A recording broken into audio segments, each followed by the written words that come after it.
Alright, so good morning po sa inyong lahat mga kababayan. Pag-usapan natin saglit itong si Juan Ponce Enrile. So, meron na namang bagong pambara sa Enrile sa kanila.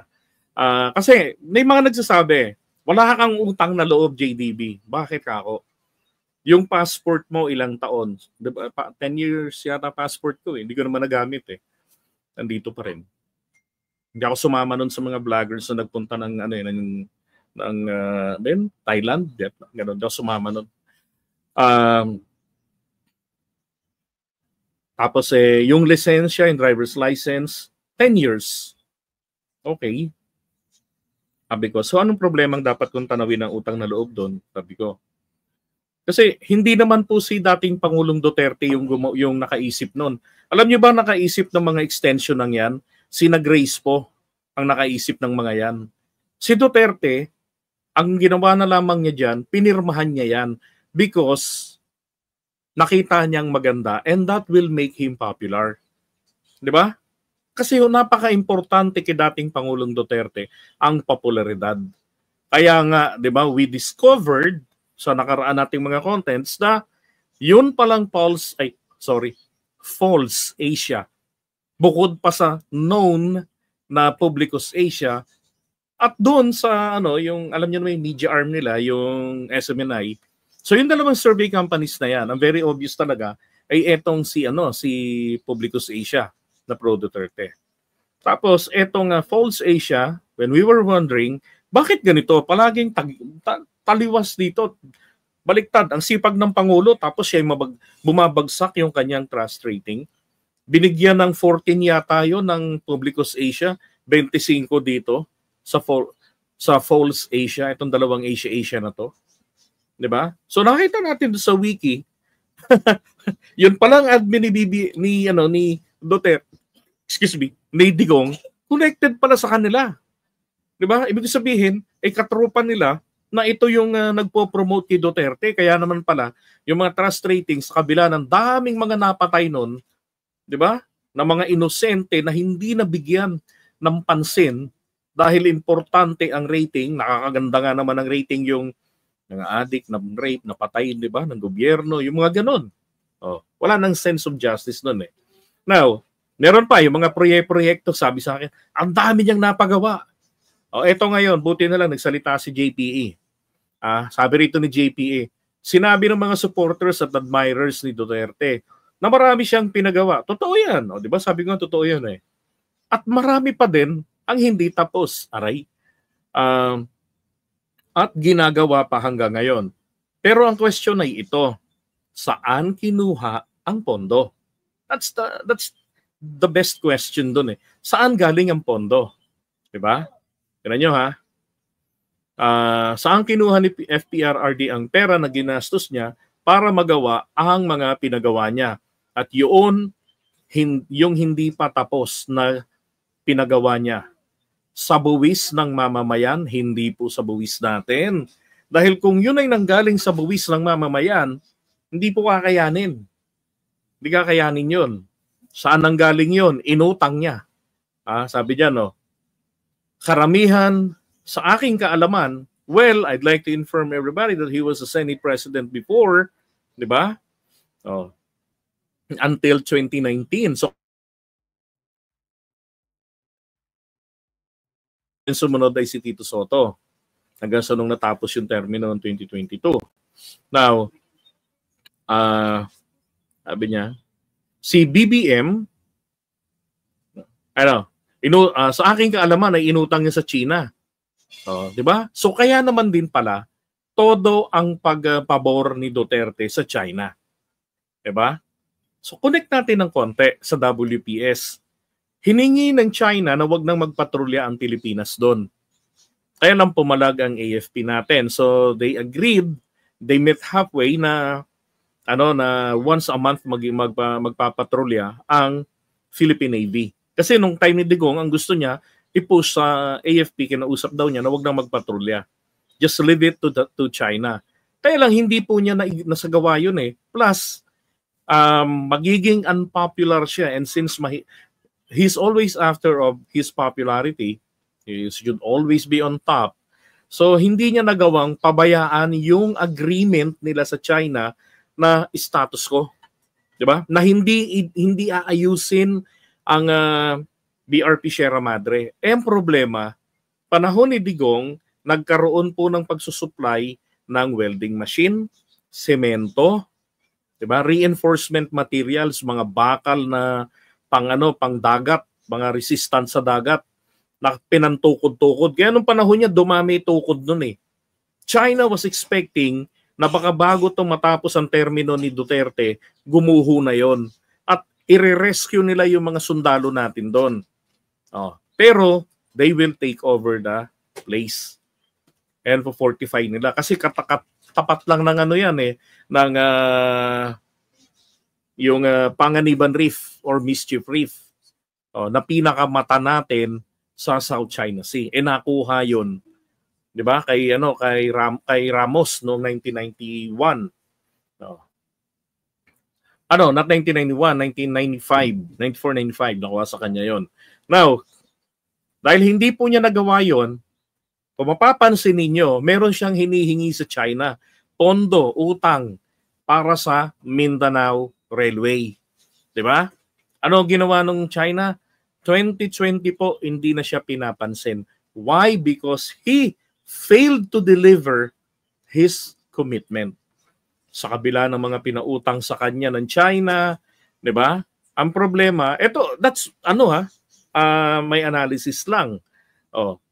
Kasi kung biro mo kaalyado ka ng China, as kisser ka, tapos dinedma ka na sa pinaka-importanteng proyekto ng buhay mo sa pagkapangulo, ang Mindanao Railway, 'di ba?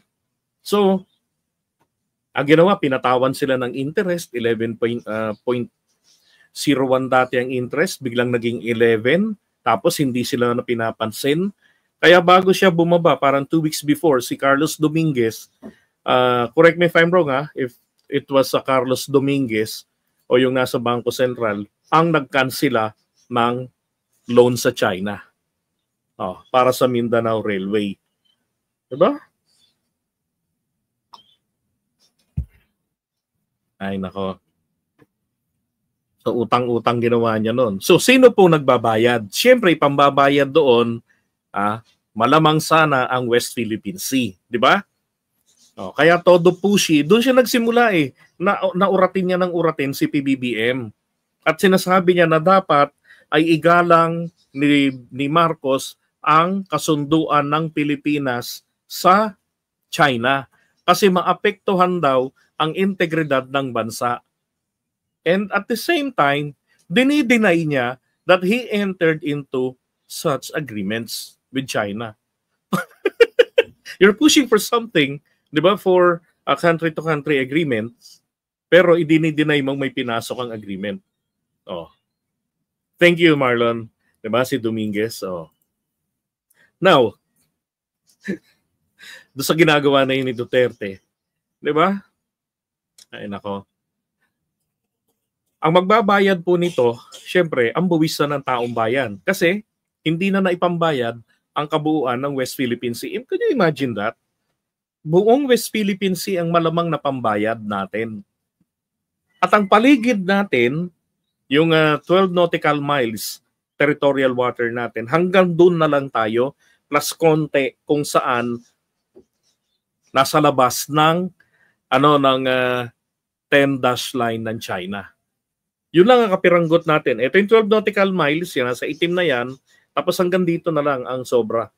So, itong pagitan na to, yan na lang ang magiging exclusive economic zone natin kasi kinuha na ng China. Di ba? Tapos utang. Ganun ganun ka walang hiya eh. Ay nako. Diyan nagsimula si Digong na siraan si PBBM. Okay, sabi niya, si BBM naman ang tagabayad. So si Duterte gumastos, si BBM tagabayad. Ang galing Kaya kung tingnan natin ang utang ng bawat naging presidente ng bansa natin, pinakamalaki ang inutang ni FPRRD. 'Di ba? 7 point something yun, trillion, 'di ba? Pero sa mata at paniwala ng mga taga-suporta at admirers niya ay siya ang pinakasikat, pinaka-popular, at na naging presidente ng Pilipinas.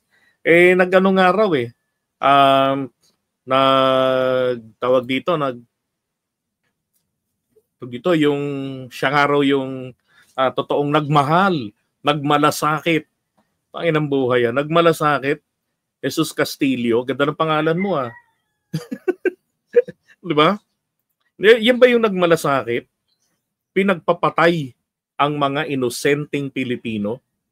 Di ba? I'm not referring to those people involved, di ba, sa illicit activities.